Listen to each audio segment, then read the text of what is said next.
tie your handle with your hand, or like this, with your hand a little bit further up on the handle and gripping the point of where the blade meets the handle with your first two fingers. This will give you just the most range of motion, the most balance, all that kind of good stuff. A lot of people hold their knife like this because it feels comfortable, but that actually lessens your range of motion and lessens how much control you ultimately have over the blade. So if you're going for speed with your cutting vegetables or anything like that, this is just going to limit what you can do. The first thing you want to do with an onion or any other vegetable that you are working with in the kitchen is create a stable surface to ultimately cut the vegetable. So with an onion, which is obviously round, the first thing we're going to do is cut off the top of it here. And like you're gripping your knife, and just cut straight down. So now we have a nice flat surface, and that we can essentially cut from. And this won't roll around. We're not going to injure ourselves.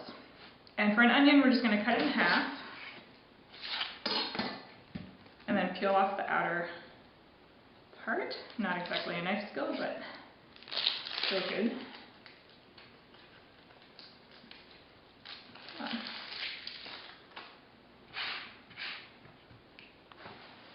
And here we have two stable cutting surfaces, this one and this one. We're going to work with it on this cutting surface. So once you have your stable cutting surface and you're essentially ready to start chopping your vegetable, the next thing you want to do is what's called the claw. And this is essentially how you're going to hold the vegetable while you're cutting it. And you really just make your hand into a claw. And this is how you grip the vegetable, so like that. And it keeps the vegetable stable while you're cutting, plus it keeps your little fingers out of the way. Just go back and make the claw again. And be sure to keep your thumb out of the way because it always wants to inch up and that's not good.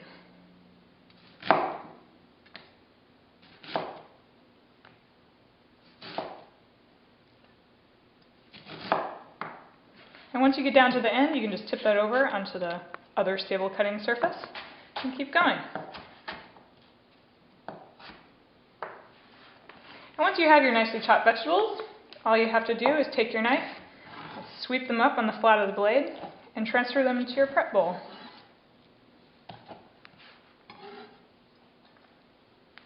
And then you're ready to move on to your next vegetable.